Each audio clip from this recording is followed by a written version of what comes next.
Hello and welcome to the Player 4 Podcast Game Night for November 2018. I am Shagrazier, aka Tristan.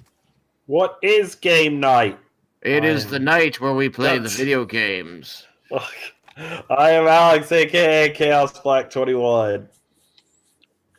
And I am Malachi, aka Sukikiba. You got to say "and," Alex. I know, and I didn't ruin everything. I know. That's a first. Let's, if only we were there, confetti would, shower onto him, and, we'd be popping, champagne. I want to get a replica of, the MA5C from Halo, just so that we can turn it into a confetti cannon like Cabooses' gun.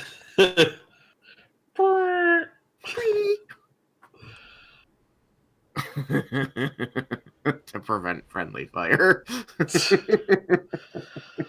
So we are here at game night, and Tristan and Malachi are going to be playing some Destiny 2. Yeah. And I'm going to just chat with them because Destiny 2 and just the consoles in general and PC are butts because they don't play together cross-platform. I tried it a few times. It didn't go so well. I mean, it doesn't work for PvP, but when it's just you're just playing together and you're beating the computer, the AI, then that's okay because that doesn't matter. You're all trying to succeed together on the same thing. Yeah, but they don't get that. I know. It's too hard a concept. They also seem to not get that, things in the game in a PvE segment can function differently when used in PvP to make them fair, but still fun in the PvE. Yeah. This is how it goes. So we had a couple things that we wanted to talk about while we did all this. I know that we've all been affected in one way or another by the recent passing of Stan Lee, so we wanted to take a couple minutes to talk about that. I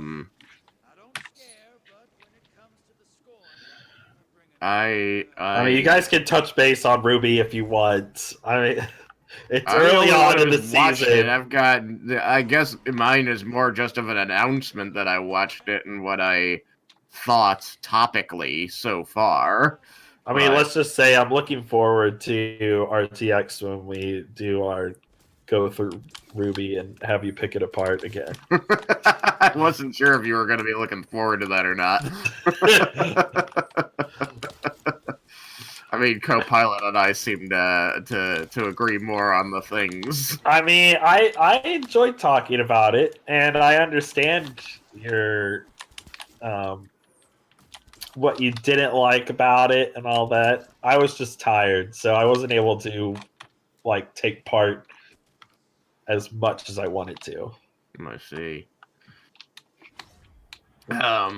So let's at least start here with a couple of words about the man, the legend, Mr. Stan Lee, who co-created the company Marvel Comics and had a hand in the creation of so many superheroes in our lives, before our lives, during our lives, all throughout our lives. The man died just a few days ago at the ripe old age of 95, having created the Fantastic Four, Spider-Man, the X-Men, the Avengers, and most of the heroes therein. What kind of effect did he have on everyone's life, and how do you feel about what effect he's had on the world, I guess? How did this affect you, Alex? I mean, I think it's sad.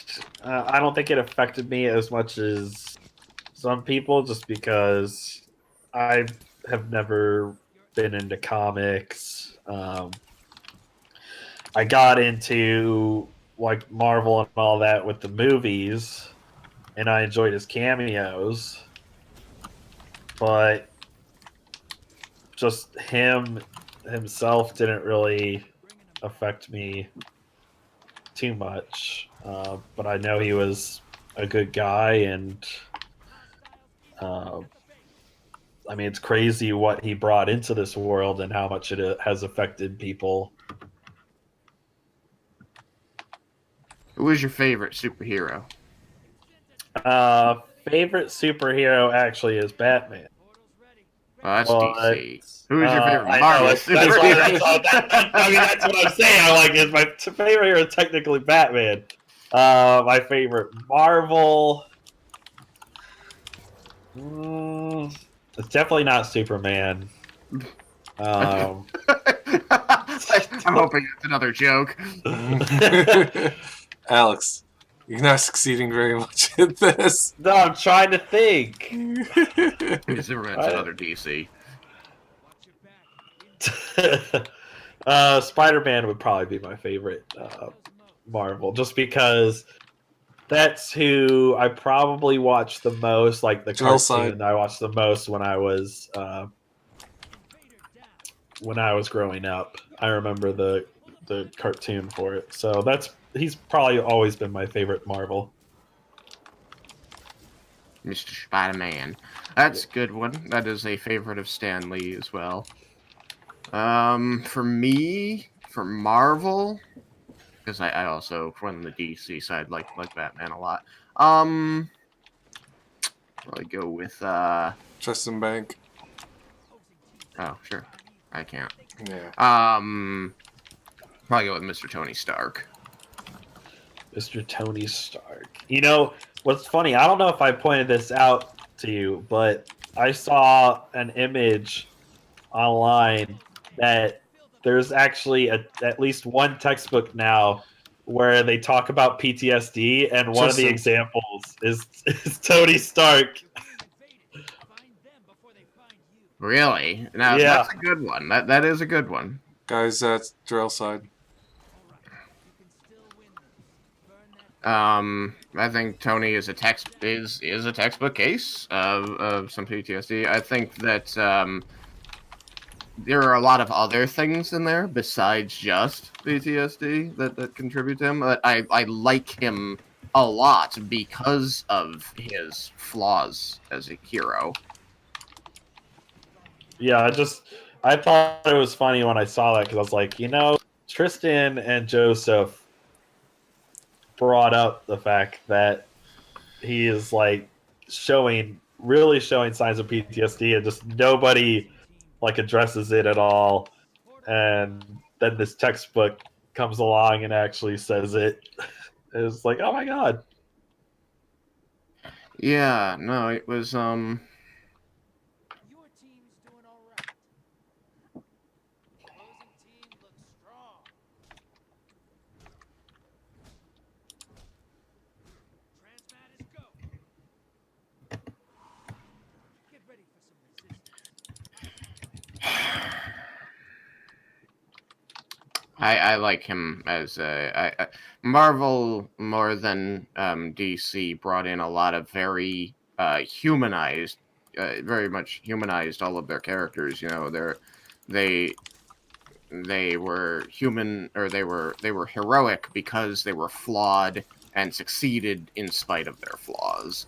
And I gotta say, like, I wasn't knowledgeable on Stan Lee's rhetoric until recently, where I've been, watching the interviews with him, the recordings, because everybody, of course, is remembering him now.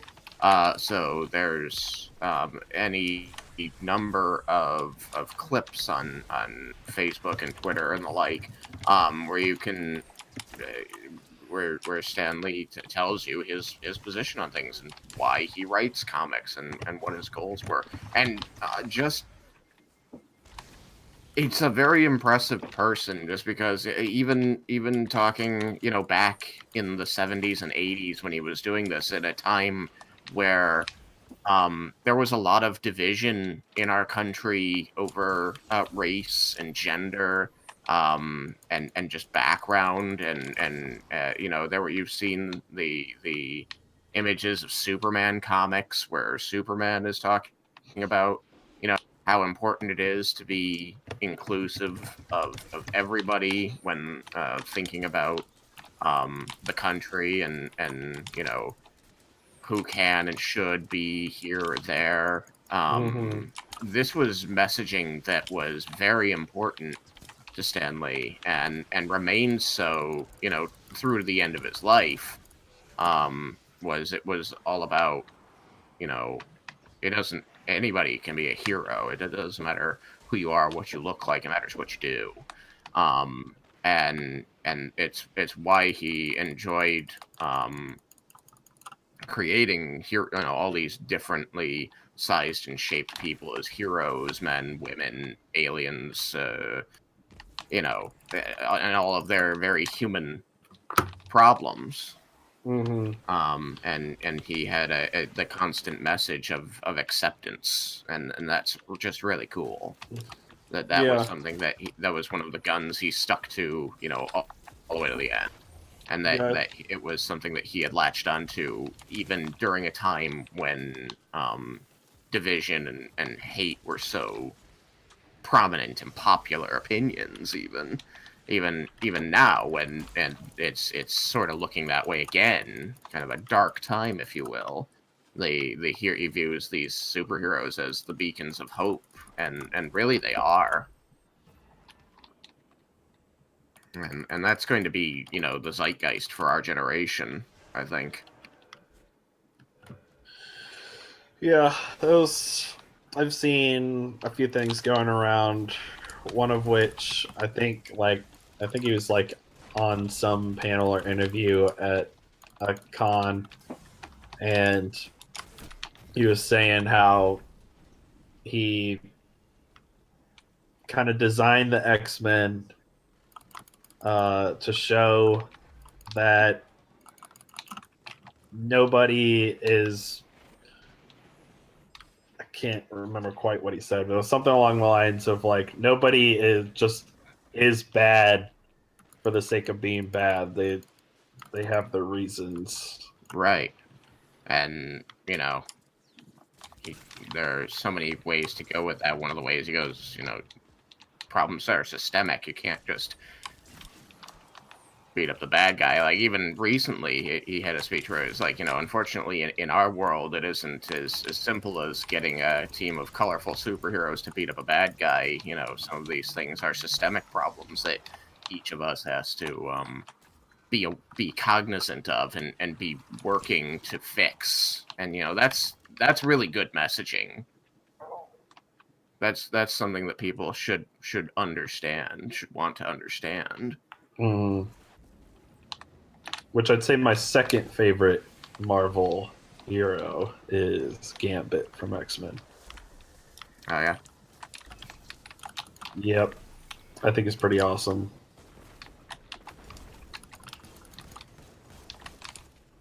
I'd like to see them put him in a movie.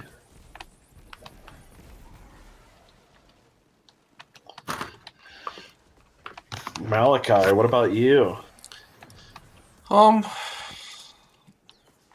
I've never had a hardcore, this is my favorite superhero.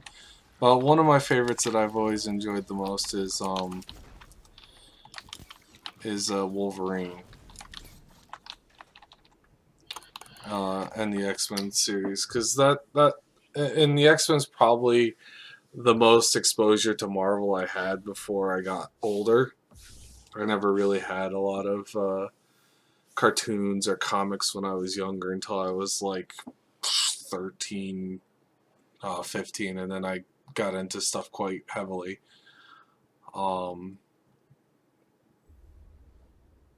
But I don't know, I guess I just always loved how he was the rough, gruff guy, he was good-natured, but he didn't take anyone's crap, and he's had it rough his whole life, which was a long, long, long, long time. Got that right, bub. So, yeah, I would say probably Wolverine has always been one of my favorites. Wolverine. I have not seen the last, like, 2 Wolverines. Of course, I haven't seen the last couple X-Men's either, so... You didn't see Days of Future Past? No, I don't think I was... no, I definitely did not see that. I think I may have seen First Class. I don't even think I've seen First Class yet. Did First Class have Quicksilver? I don't Was that the one know. that had a big focus on Quicksilver? First Class, Yeah. didn't have a big focus on him, but it did show him off. I thought that, like, He was in there both was a movies. film where the ending scene was big explosions and he was using super speed to save everybody. What film was that? I mean, he was in both the he movies. was doing. He was saving a bunch of people in. That would have been the probably. Marvel. It would have been the Apocalypse one then. The Apocalypse one. The X-Men First Class, the one dealing with Apocalypse. He was saving a bunch of people in Age of Ultron. There's that too, which was the. Yeah, but they didn't call him Quicksilver in that one. Yeah, I know, because they couldn't. They couldn't call him a mutant. They had to call him a metahuman or an enhanced or something like that. Some Yep. name.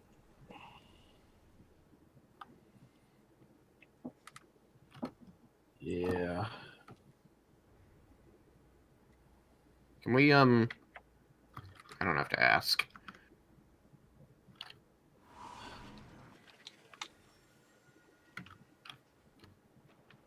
Getting out of here, Mel.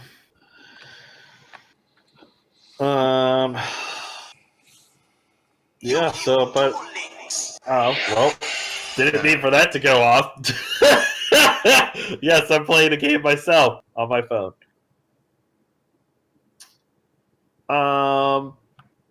Yeah, he lived to 95. Yep.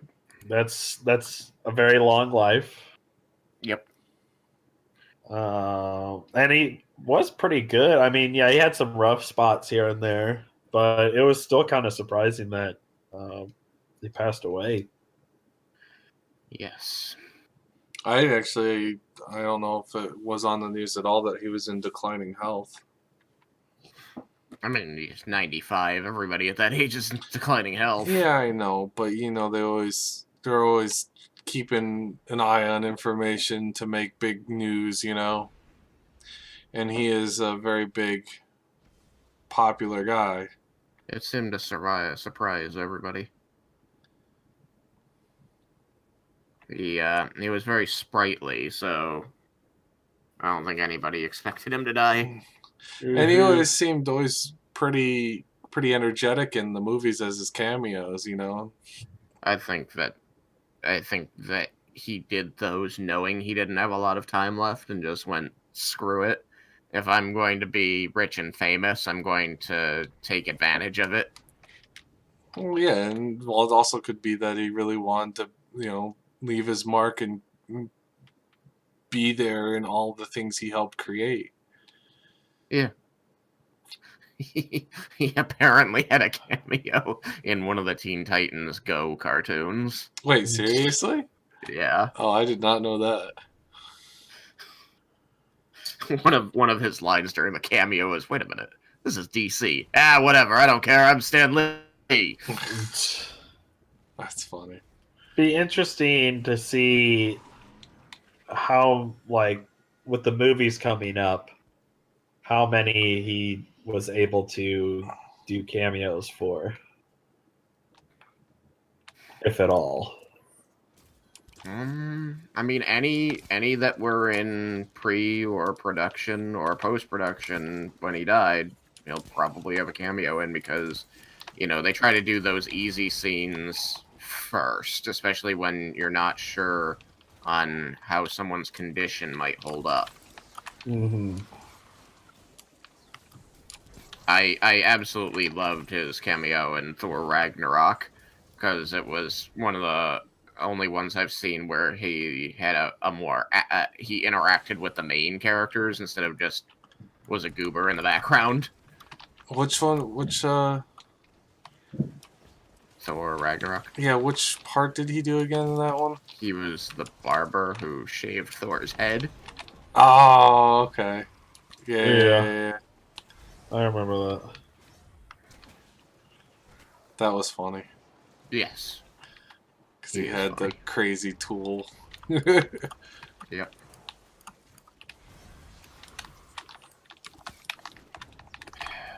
Of course, Guardians of the Galaxy 2 had the cameo that he had kind of insinuated that he was this actual character that's apparently... I think his whole purpose is to just be some kind of fluid trope within the multiverse. That sometimes he is a nobody, you know, like when he's the FedEx guy delivering packages to Avengers Tower, or the ones where he's, you know, clearly somebody who's gotten involved in something weird, like when you spot him, like you said, when they were dimension hopping in Guardians of the Galaxy, and you see on one of the teleports, you know, talking with a pair of weird aliens. Yeah, Well, but there's weren't they actually... Watchers? Yeah, there's an actual character that supposedly does that in the Marvel universe, and that's what people are saying, that they're basically kind of insinuating that he's this actual character that is legitimately part of the Marvel, like, in the comics. Mm. Yeah, so I thought that's probably that, and then the Deadpool one has to be my favorite when he's the DJ in the strip club.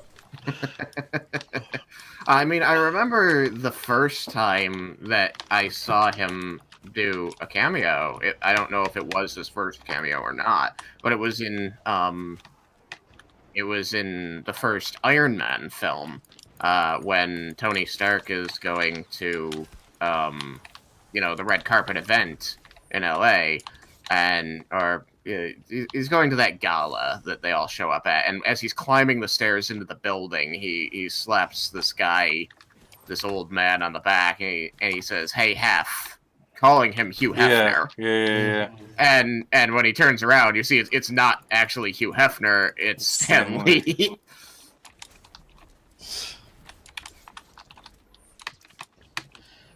Oh man.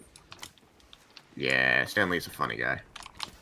He is a silly man. Silly man.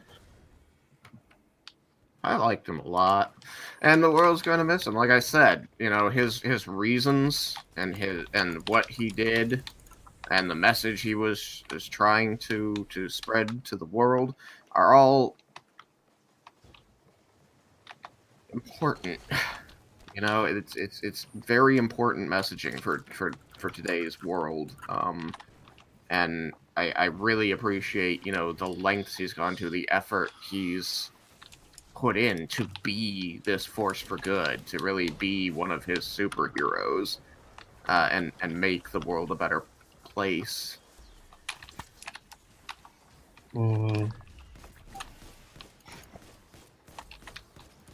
So, to Stan Lee. But do we even know, like, you said he was, like, a co-founder of it, like, do we know what one of his original works were?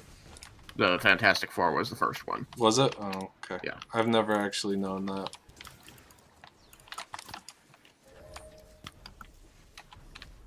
We cannot catch a break here, Malachi. We were holding on to our moats too long, Tristan. I was depositing every time I hit 5.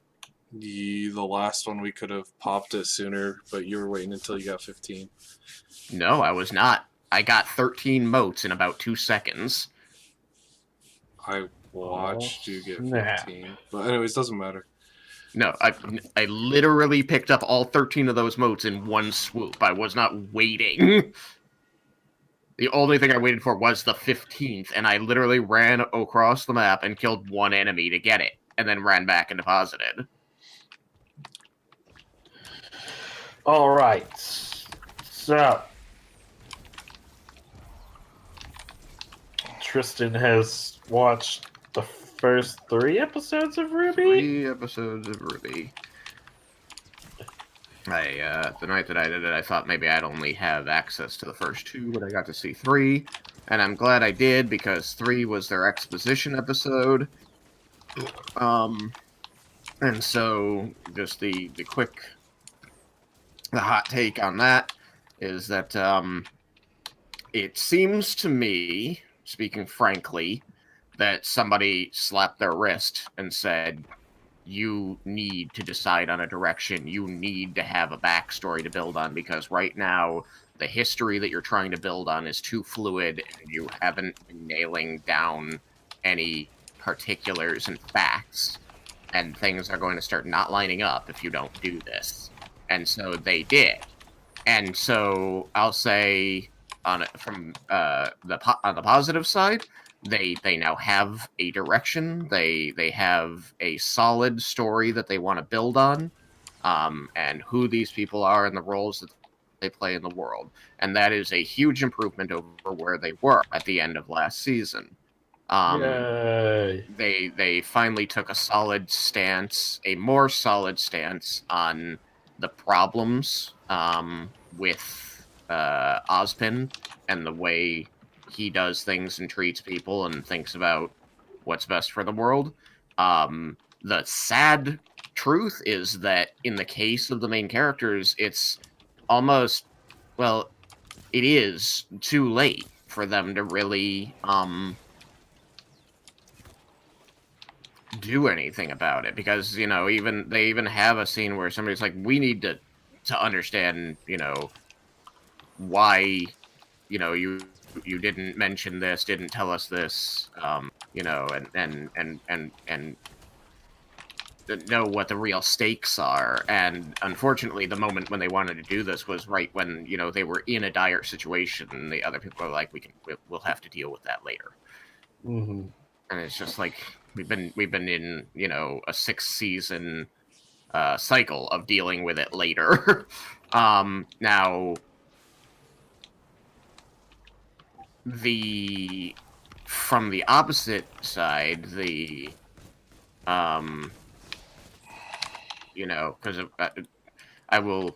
it's not me unless I have a complaint about how it's done, as Alex knows. The unfortunate side effect of this was that they ended up with a single episode 30-minute infodump where you're just getting exposited at. It was just 30 minutes of straight exposition. And there wasn't, and so the negative effect of this is that the characters don't feel involved in it. It's obviously it's stuff that happened in the past. There isn't much that they can do about it, but because it's just here it is and here's what happened, it doesn't feel like that there isn't story building around learning it, which is what they sort of had before that, where you were kind of slowly learning about the world and its history, and the characters were kind of slowly learning about the world and its history and their importance within that timeline, their job, and how and why. It very much changed the tone of that by giving them basically the whole story all in one sitting, and then that story being radically different from what you expected. Huh. Interesting. So I want to give people a chance to see it. They did a good job. They developed a story that is interesting with a few minor exceptions here and there that could have been handled better. Moron just went over with motes in his pocket when I was running for the portal with nothing. Not surprised. So my main question, I guess, for you is, have they addressed at all your problems with Ozpin? Some of them. They didn't. They definitely addressed his clandestine nature, and by addressed, I mean they actually had the characters seem affected by it and wanting to understand it, and that it led to a good conflict. You know, it did lead to good conflict. They almost, like I said, it seemed like somebody slapped their wrist and said, "You need to fix this. You need to do this, because without it, your story isn't making the sense it needs to make." Because that scene, as I described it to you at RTX, kind of played out as I described it. So, like, not entirely, obviously, but, like, there were definite hints that, like, somebody had been saying to them, look, you need to be taking these things into account. And this is going to affect, you know, this, that, and the other thing about how these characters interact that was being very much overlooked in previous seasons. And I'm trying to be vague. Yeah. Okay. But you know, the thing was, so it shows a new awareness that they didn't have, that there were issues that they need to address. That's good. What I saw was an overcorrection, where basically somebody said, you're going in the wrong direction, you've got all these problems, you need to fix them, and they went and they pulled the steering wheel hard 90 degrees and said, we're going to fix all of these problems. And they managed to do it well in some cases and not well in other cases. So like there's a double-edged sword that they had going on that I wanted to address, where it was an overcorrection, so ultimately it's bad, but it's a good direction. Like, they did it well. It was a bad choice, but they did it well. They created a character who is basically able to explain a lot of things all in one go. That's where this episode that was just a 30-minute info dump comes in. Because they created a character who had the ability to explain a lot of things. The problem is that they've now created a character who's able to explain a lot of things.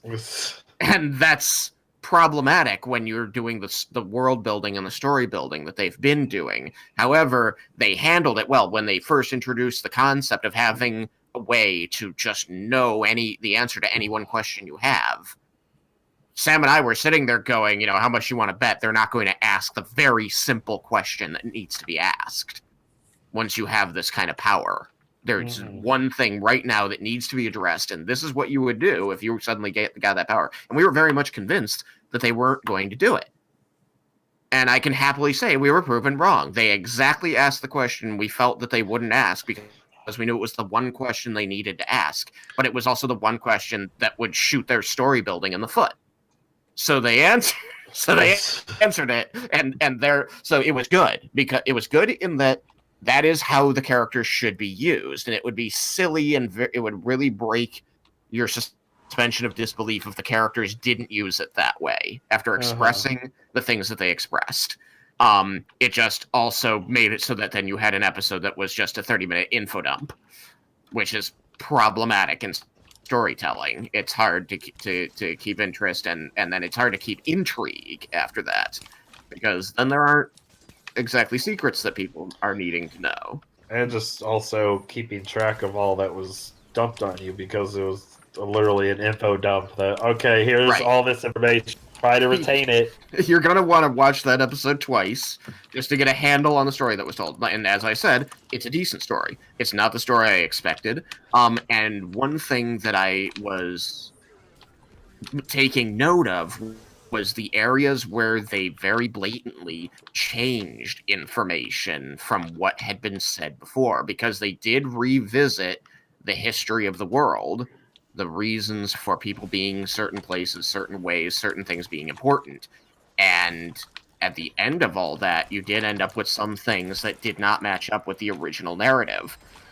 But what you can see was places where it had been massaged they tried to make it seem like, well, this doesn't match up with what was said before, but if you were to phrase what was said before in this way, it still actually does match up. It's just whoever was phrasing it that way didn't know, kind of thing. Like, it's one of those hide your crime kind of deals where they can capitalize on the vagary or the source of the information being unreliable, to have a similar story be the truth.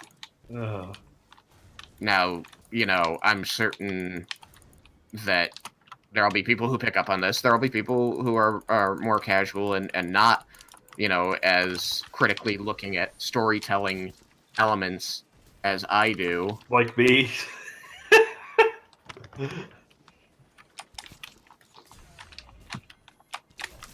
I will fully admit that I am not as critical about things, but I think that it's perfectly fine, and people should be. Some people should be critical of it. And so, I look at it as I don't want to say as a writer, but as a writer, I look at these things critically, the storytelling choices that they make, because I'm not a professional writer, but I do write. And I do think about how you write fantasy and the ways that you engage your audience and the ways that you use your story elements. And honestly, I'm pretty, I feel like I'm pretty relaxed. If you've got story elements, use them the way you want. But if you're going to generate story elements that can generate these stories, the things that offend my sensibilities are when those aren't being capitalized upon. What the hell with this match, Malachi?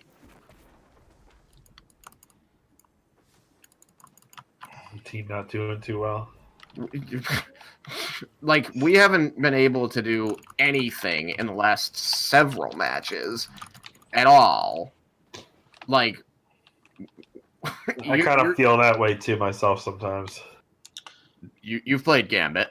Oh yeah, we've got 5 motes banked and none carried, and we've not been able to deposit any motes because every time the thing comes up, it immediately goes away because they summon another blocker. We've had nothing but blockers and invaders. Their primeval is half down, while we still only have 5 motes banked. I've had that before. Yeah, it's really crazy. It's really odd. Where sometimes, like, it's very rare to get a game where it's really even. I would say that the majority of our games are closer than that. It seems like there's so many games where it's like, okay, one team is going to do really well and somehow get a crap ton of motes really quickly, and then the other team, like, while the other team's fighting their primeval, the other team will somehow be able to catch up. Like, that's how it seems. That's by design. That's by design. You're supposed to be able to catch up. You're supposed to be able to catch up while they're fighting their primeval. That's by design. And that's why I'm so put out right now. Because while they were fighting their primeval, they were somehow still getting blockers on our side, which they can't do. That's why I don't understand what just happened. Once you summon your primeval, you lose the ability to summon blockers. That's what lets the enemy team catch up. And yet, they were still summoning blockers, and you also lose the ability to invade. And yet they were still invading. So I'm very, very skeptical of, yeah, I'm incredibly skeptical right now. Because they just banked 15 in one shot and still have like another 30 motes between their team. I'm very skeptical that they're playing fair. In that I'm very much convinced that they're cheating. Well, I don't know. I've had at least one game where the other team summoned their primeval and we hadn't, and they were still able to come over and attack us. If they hold their fucking invades, they can do it. if they hold their invasions. But, like, they've invaded us 6 times. We've never killed their invader. Never. What I don't understand was why our guy with 0 motes was hiding from the invader instead of hunting him down. I went looking for him and got killed because he had a fucking fusion rifle. Well, he's been headshotting me. I've lost 40 motes almost from this guy. I don't have a good enough fusion rifle because I tried to use one and I don't have one of them that takes you out in one shot. I hate fusion rifles and I will never use them. The only reason that I wanted to use it is strictly just because You keep getting killed by it. because I get killed by it. So it's like, okay, if they're gonna take me out with it, then I at least have a chance to take them out with it. But I can never find any fusion rifles. Like anytime I get a weapon, a heavy, never a fusion rifle. Well, I think that we're probably, I'm naming it wrong. It's probably the linear fusion rifle that they're using, which acts more like a sniper rifle. Oh yeah, that's what I'm. The Yeah. Queen Breaker? The Queen Breaker is the one that this asshole keeps killing me with. And by keeps killing me, I mean he's killed me once, maybe twice with it, but still. Because what's the difference between the linear and the fusion? Is the I fusion believe rifle that just the like linear keep going? fusion rifle charges up and fires a single beam, and the fusion rifle charges up and fires like 3 bolts. Yeah, I think. yeah. The linear fusion rifle that I have it doesn't kill in one shot. So, but I mean, it's because it's not one of those. It's just one of the generic purple ones that I found.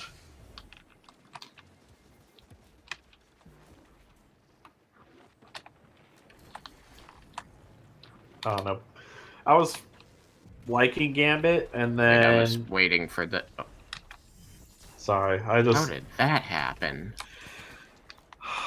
I just don't care for it anymore. Now I just do it to get my gear and kind of try to level up because just for the triumphs.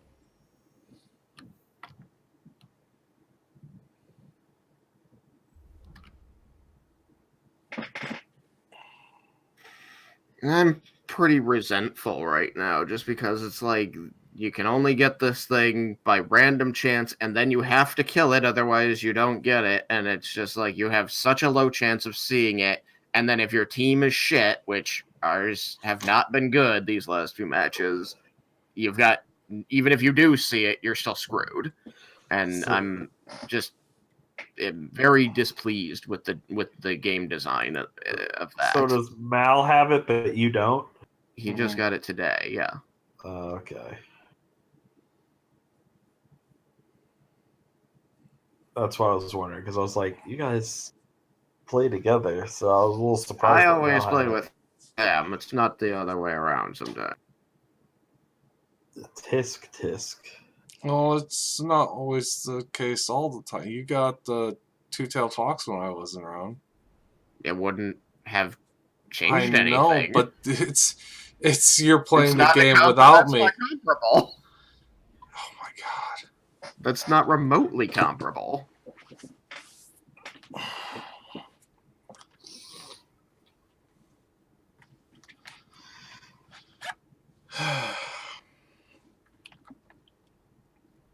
Well, I still haven't even tried the next step for the malfeasance, which is that freaking mission you have to do.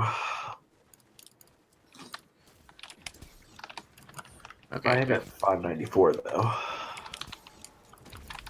Part of the issue is you need people dedicated to killing the blockers.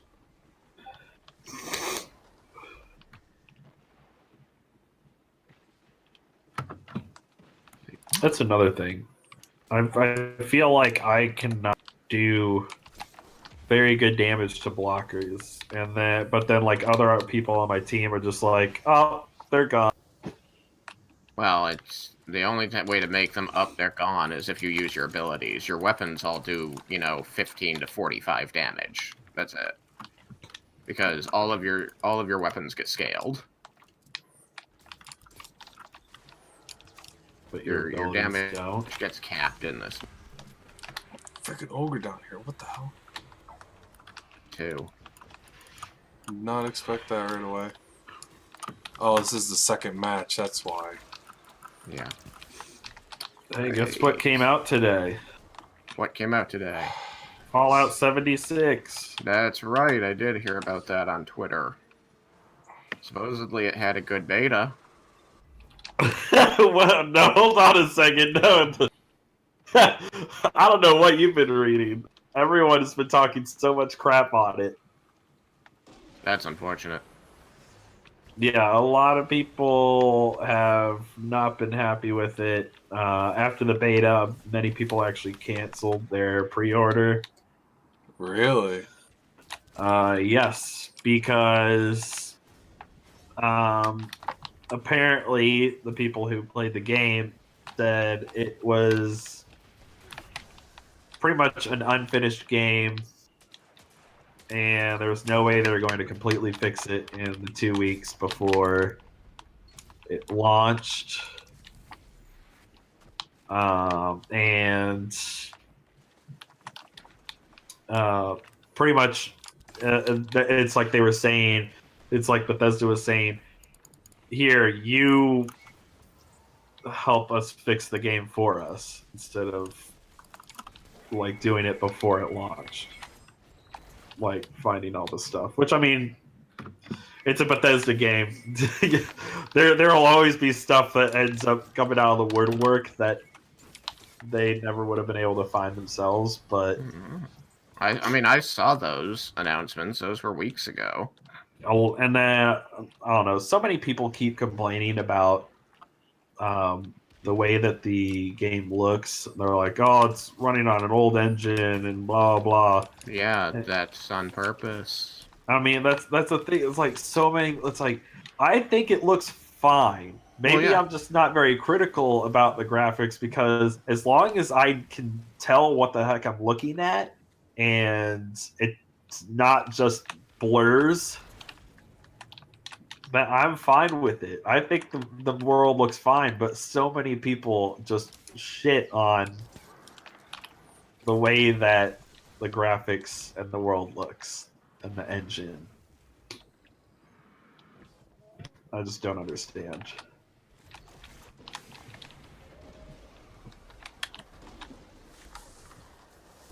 But I'm actually holding off on getting it, just because I've heard mixed reviews about it. Not because of like that stuff, but like whether it actually is worth $60 if you play it solo, which is most likely what I'm going to have to do. So I'm waiting until it goes on sale. Which probably should be not too long if they have terrible sales for the start of it, for the launch. Is Kingdom Hearts even done and they've got pre-orders for that? No, Kingdom Hearts isn't anywhere near done. Yeah. No, that's not coming out till next year. Yeah, but I see like the case cover displays and like GameStop and stuff saying that you can pre-order it, and I know you can pre-order it right now. Well, yeah, you can pre-order it this time. I mean, you could have pre-ordered Fallout 76 like way back in E3. Really? Pre-orders? I don't ever remember them being that far out from the game's release, though. It depends on the game. Like, I remember back when Fallout 4, when they first announced it at E3, they're like, yeah, you can pre-order it now, and I pre-ordered it, and I got the Pit-Boy edition. So it depends on. I think it's like the super like the games that they know that everybody is clamoring for, and so typically, yeah, those are the Fallout games, the Skyrims, the Kingdom Hearts, all that. Yeah, they're gonna let people pre-order, especially when they have those special edition ones too, because they have to make those special editions. Remastered. They remastered Black Desert Online. They're gonna remaster everything. I haven't heard anything about Final Fantasy VII Live Blade either, though. And I know that they were discussing about doing that. What they need to do is remaster all the Kingdom Hearts onto Xbox. Break that. No one cares about your Xbox. Yes, they do, Mal. No. I do. I'm somebody. Yeah, you can say that, somebody. I mean, Thanks. I have never had any love for the PlayStation. Just haven't. The only thing I've seen keeping them around is that they have exclusives, and that's every console, of course. But like, they've really got some things working against them, like bad controller design. Well, that's I don't all have a preference. So problem. I like the PlayStation controller. Their controller is literally uncomfortable and makes people's arms hurt. I don't have problem with PlayStation. I prefer Xbox. I prefer the multiplayer on Xbox. And the games, I don't necessarily want the kind of exclusives that the PlayStation has. So most of the games that I play are going to be the ones that are played across platforms. So I'm just going to stick with Xbox. I mean, I don't care, honestly, for the most part, with either console. It's just For the all most part. preferences. I tend to prefer Xbox, but I'm a PC gamer, so I'm just like, yeah. Except for when it comes to Halo, so we can play together. Well, yeah. Like I said, I between the two, I prefer Xbox, but when you throw PC in the mix, my preference goes to that. I mean, I have a PlayStation and a PlayStation 2 in storage. I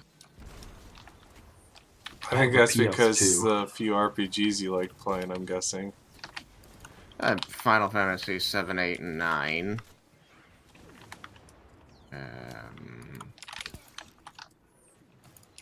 What else did I have? Paul, do we got any other topics we want to cover real quick? Because we are drawing toward the 1 hour mark. Oh my gosh. Yeah, we've been talking and playing for a whole hour.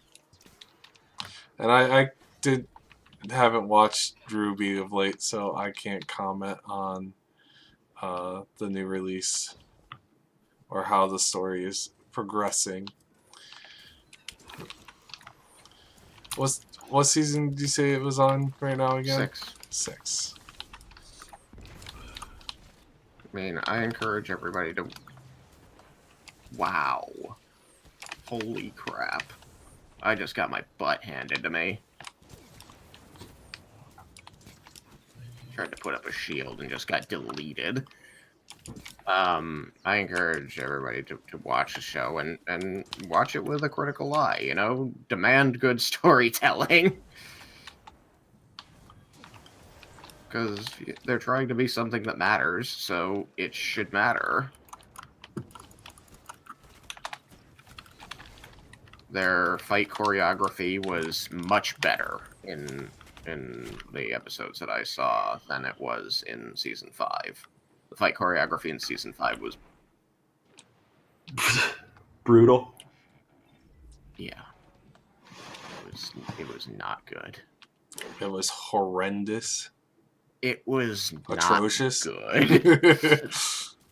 Just going to say it was not good. They had exactly one good fight in the season, and in a show that centers around Final Fantasy style over-the-top action combat, that's bad. So what was the one good fight? Raven and Cinder. Raven and Cinder, I would say, is the one good fight they had, where the choreography was interesting to watch and played up, the characters' skills and abilities, which, of course, they were vague about, so they could do anything they wanted, and there wasn't really a way to say, wow, that didn't expect them to be able to do that. So, they had a lot of leniency going for them in that fight because we had no idea what the characters were capable of. But at least they did deliver, a fight that was worth watching then. But season 5 of Ruby Beachside, I think. did not Yeah, he's dead. impress me, unfortunately. So I did want to start off that discussion by saying that season 6 did a lot more for me, and left me with good feelings moving forward, in spite of the, like I said, it's not a Tristan review unless I find all the little problems and pick at them. But there was marked improvement, and that's important to me. Because, like I said, I've been continuing to watch because I want to see them improve. And one of the issues I was having was that they weren't improving in meaningful ways from season to season. They were improving this, that, and the other thing. But there were still major skill gaps in their storytelling. And this at least showed me that they've got somebody who's giving them some better direction on things that need to be addressed, which is important. Sometimes you do need somebody, a new voice, to look at it and say, look, these are great, but they're being weakened or detracted from by these problems that you're allowing to pervade. Or just telling them no. Or just telling them, yeah, no. So, All right. Improvement is what I was looking for. Improvement is what I got. And I'm happy about that. Anything else that? I think that wraps up the November game stream podcast. Good. Now I can go Episode. to complaining about this. So, all right. Thanks for joining us, everyone. Good night. Good night. Hashtag goodbye. Malachi stealing my good night. Good night.